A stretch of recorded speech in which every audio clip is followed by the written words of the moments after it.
Queridos amigos, hoy en el GAB recibe un hecho histórico, pues no siempre se tiene el honor de recibir como invitado especial y de excepción al embajador cultural de las letras venezolanas en Valencia, encarnado en la persona y amigo y hermano don Pedro Yajure Mejía, el doctor Pedro Yajure Mejía.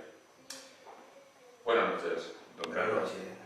Y gracias por compartir con todos nosotros unos momentos de su apretada agenda cultural en tierras valencianas.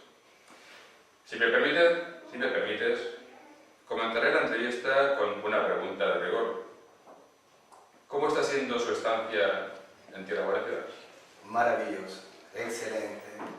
He sentido algo como que si en el tiempo hubiese estado guardado aquí en esta tierra, que en estos días que he estado lo he descubierto.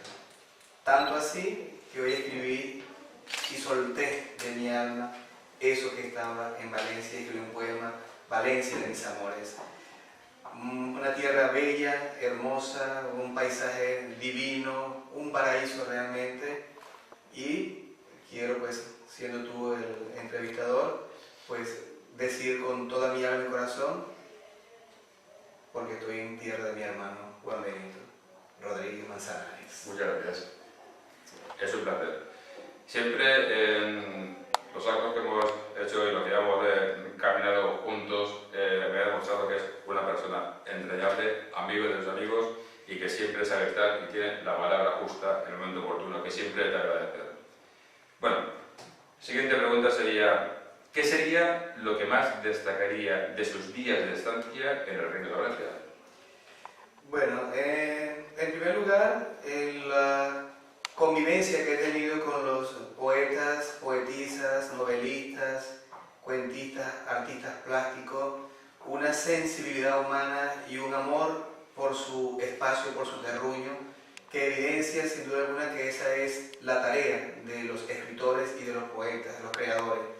Una comunión entre lo que se escribe y lo que se convive en la sociedad. Y hay en cada uno de ustedes una lucha que luego se hace colectiva, que es lo que es más hermoso. Lo hacen de manera familiar, unida, y ese es el sentido y el criterio con el cual deben marchar todas las naciones del mundo, tomados de la mano, unidos, bajo una sola égida del pensamiento, el amor por la tierra en la que se vive. Y eso lo he sentido en cada una de las actividades que he estado, que he compartido con ustedes como creadores de esta hermosa Valencia de España.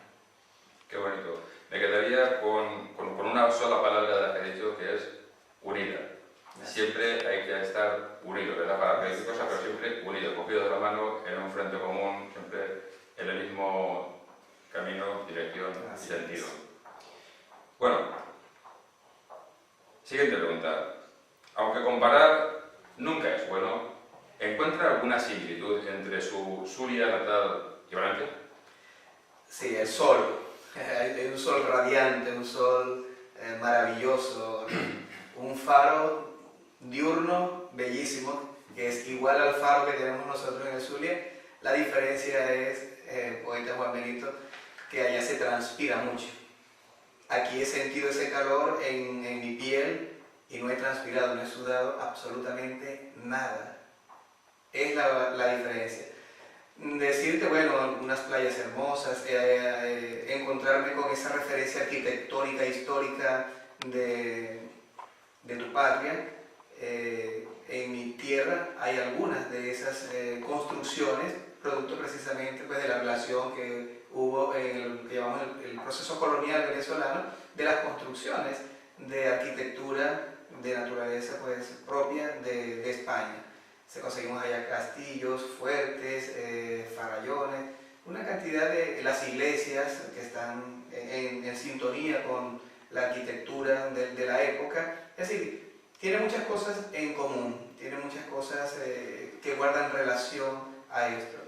Y creo que lo más maravilloso de una relación que no es visible, que es invisible, es una paz y una armonía espiritual que he sentido en estos días en Valencia. Sin duda alguna me llevo una hermosa y grata impresión de estar en estos días aquí, de poder contar en mi país lo maravilloso y lo hermoso que es Valencia como punto referencial de España. Muchas gracias. Como se dan cuenta, el valor humano que tiene Pedro pues es simplemente impensable. Es una persona excepcional. Pasamos a la siguiente pregunta. En Valencia, como ustedes saben, como acabamos de comentar hace un momentito, tenemos una lengua propia y milenaria, el valenciano, la lengua valenciana. ¿Qué opinión te merecen las lenguas propias de cada territorio, las vernáculas, que son nuestras, de cada país, de cada territorio, y su preservación en el tiempo? Vital, de mucha importancia. Aquí hay un escritor ya fallecido, Darcy Ribeiro, que escribió un trabajo sobre el origen de las civilizaciones. Y una de las cosas que siempre señaló Darcy Ribeiro era precisamente preservar esos patrimonios culturales que existen todavía con el tiempo en las sociedades modernas, en las sociedades de hoy en día, y que no pueden ser simplemente como reseñas museológicas, o sea, guardar una lengua porque es museológica, porque fue una lengua originaria, no, es una lengua que tiene la vitalidad y la fuerza de vida de quienes viven precisamente esas lenguas. En nuestro país tenemos las lenguas indígenas. Las lenguas indígenas pasan a ser ahora idioma. En la Constitución se les da ese rango, un respeto que no tenían antes. Lo que implica que ahora, no es que la vamos a hablar, pero ellos están en el deber de preservar, y en sus escuelas, el sistema educativo incluye dentro de esas comunidades que sean educación bilingüe. Por ejemplo, los indígenas de Zulia, los guayú, los niños estudian en guayú y en español, lógico, porque cuando vienen, bajan, como decimos nosotros, a la ciudad, al mundo urbano, necesitan hablar precisamente lo que hablamos nosotros, el español.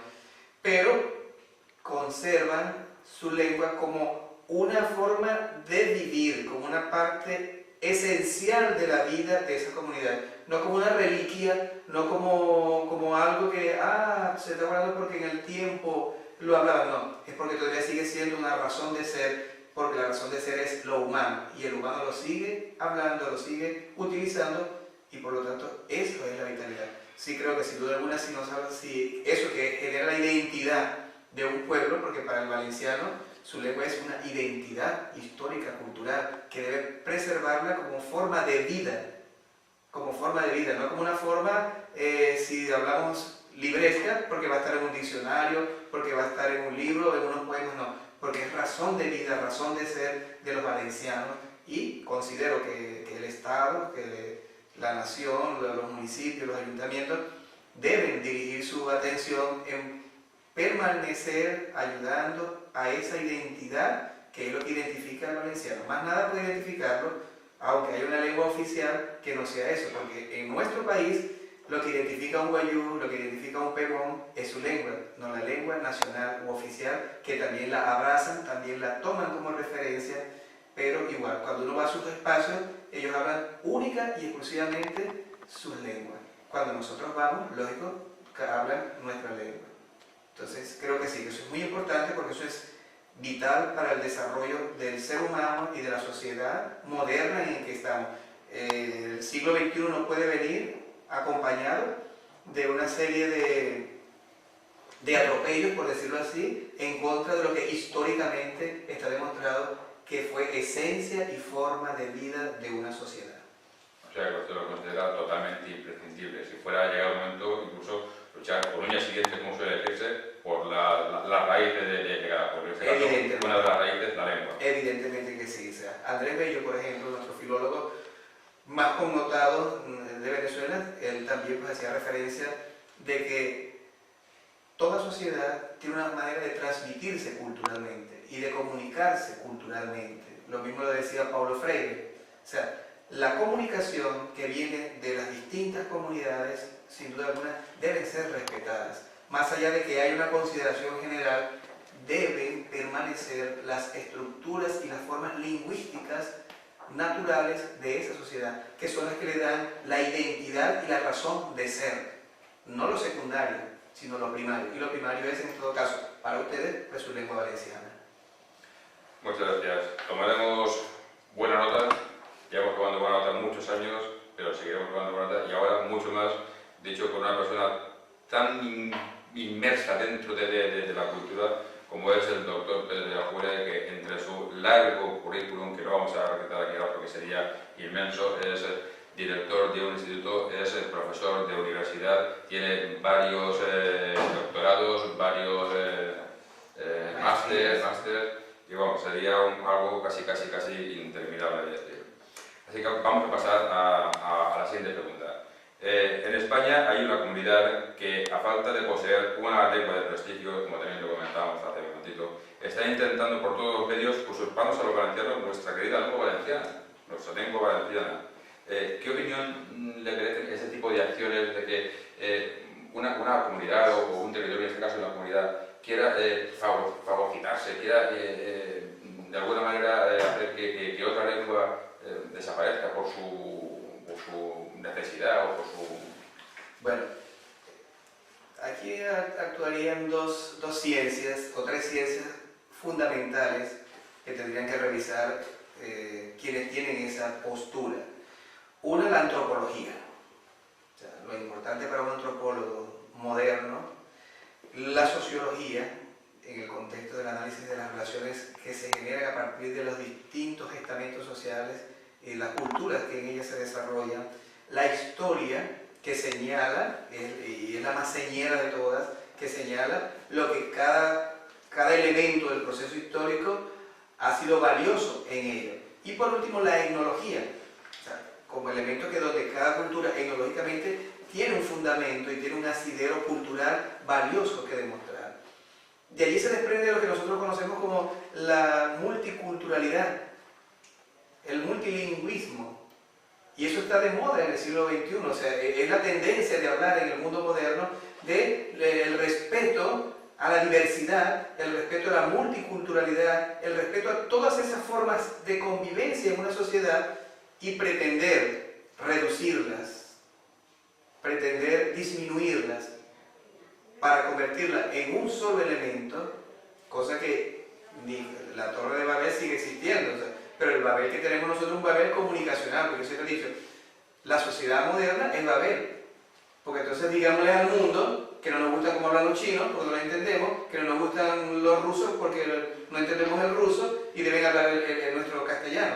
Y entonces los chinos dirán que todo el mundo habla chino porque no les entiende español, etcétera, etcétera. Entonces, fíjate tú como desde el concepto de la globalidad, de la cultura, de la multiculturalidad, quienes piensan de esa manera, con todo el respeto, pero voy a decir porque estoy en territorio de España, pero deberían revisar con las universidades, con los catedráticos universitarios, con las comunidades que sienten en carne propia esa forma de atropello, de negarlos, como una forma de negarlos, de excluirlos en el contexto de la cultura del desarrollo histórico de España, para que revisen realmente los conceptos, en primer lugar, las categorías de análisis y la textura con la cual se desarrolla una sociedad.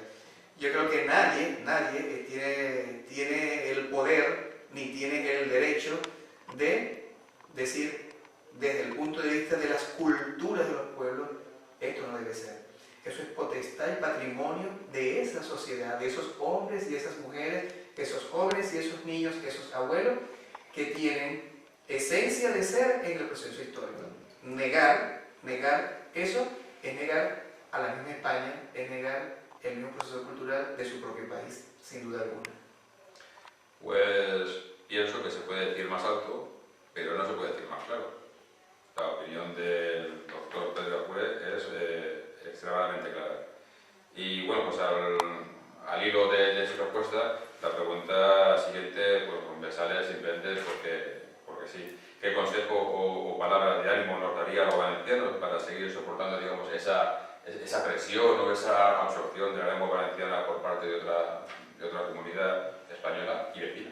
Bueno, en primer lugar, lo que dice, y me ha gustado tanto decirlo en tierra de España, ya ustedes vienen como caminantes haciendo camino, andando camino, sigan andando el camino. Tomen a Don Quijote de la Mancha, tomen su lanza y su caballo y sigan adelante. Todos los molinos que estén al frente habrá que derribarlos. Cuando digo derribarlos no porque estoy hablando de la violencia, ni estoy hablando de choques como tal, sino la lucha por la preservación y el respeto a la dignidad de la existencia de un pueblo, de una nación, de una república, como en el contexto que se quiera ver. Entonces, esas dos cosas. Allí tienen ustedes mucho ejemplo histórico para poder decir realmente qué debemos hacer. Y lo hacen bien, lo hacen maravilloso, vienen trabajando desde hace tiempo. Tú que tienes una labor encomiable, ya he podido percibirlo pues, por lo que las personas dicen y lo que tú has labrado dentro de la lengua valenciana. Que voy a aprovechar para decir que hoy has vuelto a ganar el premio de ensayo sobre lengua valenciana, que lo ganaste en el 2008, 2009, y lo repites. Bueno, ese es el andar. Qué buena persona es, se me cuenta qué buena persona es. Sí, esa es andar. No hay que... Yo considero que aquí tenemos que decir lo siguiente. La historia ha sido clara, ¿no? Y lo voy a decir como un falsete de punto de vista de teatro, de música. Bueno, sí, tendrán que exterminarnos como sociedad valenciana. Tendrán que hacer un holocausto. Tendrán que cometer alguna locura para que nosotros, digo nosotros, ustedes, encarnándolo a ustedes, no continuar preservando lo que es su identidad. Y la identidad no se la puede quitar a nadie. Y quienes somos poetas, quienes somos militantes, bueno, podrás quitarme la vida, pero no podrás quitarme la idea. Aplaudo sus palabras y seguro que todo valenciano, toda valenciana está de pro que pueda luego ver y oír esta entrevista, seguro que también las aplaudirá. Ahora vamos a seguir avanzando en la entrevista, pero vamos a cambiar un poco de tema para continuar con algo un poco más dentro de lo que es también un poco los estudios del doctor Pedro, porque es historiador. Entonces la pregunta siguiente sería una pregunta obligada a todo profesor e historiadores, después de haber visto unos cuantos museos, hemos dado unas vueltas por Valencia. ¿Qué opinión le merecen los monumentos y museos valencianos? Lo mismo que la lengua valenciana. Si hay preservación de la arquitectura, si hay preservación de esos espacios tan importantes en la vida de la cultura de España y de los pueblos, que tienen un alto significado y un valor de existencia, evidentemente igual deben preservarse. Es un lenguaje, ahí hay un lenguaje.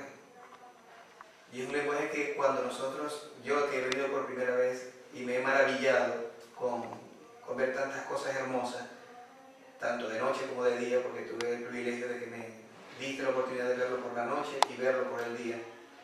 Históricamente, esos monumentos que están allí, por sí solos, son la historia, hablan, dicen. ¿Usted se imagina mañana derrumbando todo eso y dándole paso al modernismo? ¿De qué se va a hablar del país? ¿Con qué lengua se puede comunicar? ¿De qué manera se puede decir que tuvimos? ¿Me servirá una fotografía para hacerla como referencia? ¿O hacer uso del internet y mostrar aquí estuvieron los monumentos? Eso no me vale de nada.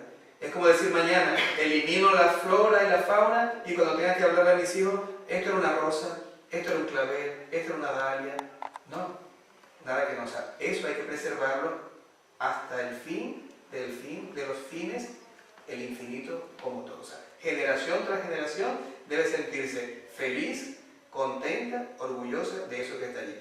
Claro, los colegios, las universidades deben ser las impulsoras y los motores en darle a los jóvenes esa conciencia de valorar eso que está allí. No solamente tiene que hablarlo el cronista, el poeta, sino cada ciudadano de la sociedad, cuando le pregunten esto, estar precisamente dispuesto a decir esto es por esto, porque eso se llama vivir la ciudad. Si no la vives, evidentemente, una cosa es caminarla y una cosa es vivirla. Y sí creo que los procesos, los monumentos históricos con los que yo me he encontrado, que tú me has presentado, me voy maravillado. Y en esa pregunta de la relación, que hay relación con algunos, la diferencia es la monumentalidad de estas estructuras, que son voces grandes, gigantescas, que ahí se lanzan como pájaros para que todo el mundo pueda escuchar. Sí, señor. Vamos a llegar a una pregunta que cualquier siempre tiene a buen provecho a aprovechar cuando come. Y es lo siguiente. Imagino que habrá probado ya nuestra gastronomía y en concreto nuestra querida paella valenciana. Denos su opinión sobre este plato tan típico de Valencia, nuestro plato más representativo. Bueno, ya lo saboreé en Castellón, ¿no? Ahí Que está. fue donde lo Ahí está. divino. Nosotros en Venezuela tenemos un concepto del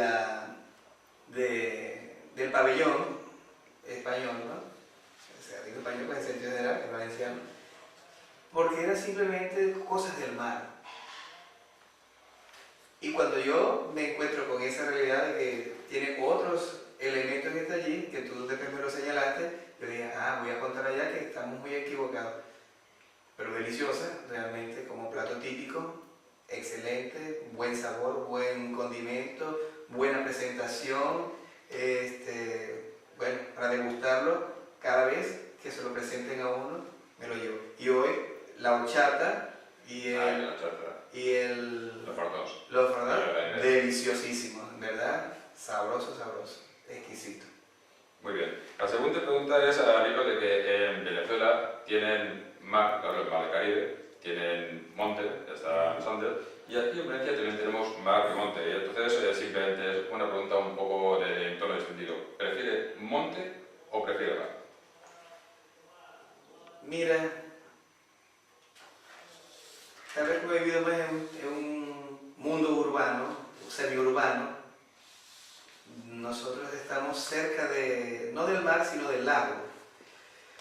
Pero particularmente me gusta más la montaña. De decir que me gustaría más la montaña. De hecho, frecuento mucho en mi país a un lugar donde cuando tú vayas a mi patria, que es tu patria, y la patria de todos los valencianos, porque nos vas a representar a ellos, Claro.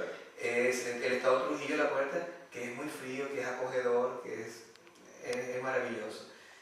Pero nosotros en Venezuela, como tenemos un mosaico geográfico, nosotros nos adecuamos a ambas, a las distintas realidades. Pero de gustarme más la zona andina, que es una zona montañosa. Sí. Y ahora, querido y estimado Pedro, vamos a llegar al final con la última pregunta. Y yo, todas las entrevistas que hago siempre, la última pregunta siempre es una pregunta abierta.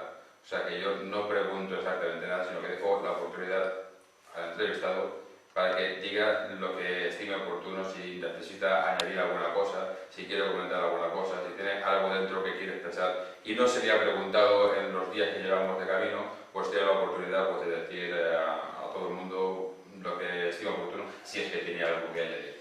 Ya, de añadir, bueno, estoy muy feliz de estar en tu tierra, muy contento. Creo que he cromatizado todo el paisaje, he cromatizado todo lo que es el alma de cada una de las personas con las que he compartido, y lo único que uno sugiere como escritor, como poeta, porque por delante va el amor, por delante va la paz, por delante van todas esas cosas que nos unan, es eso, mirar siempre el país bajo un solo concepto de un país, pero dentro de comprender que la diversidad es lo que hacen los países. Yo creo que es difícil convertir a un país o reducir a un país a lo que los caprichos de personas en contra de otras cosas puedan hacer. Reflexión, bueno, o sea, la unidad, el amor por la patria que aman, pero respetando desde los distintos lugares en los cuales esa unidad se da, construir y seguir construyendo y echando hacia adelante esta hermosa nación que es España.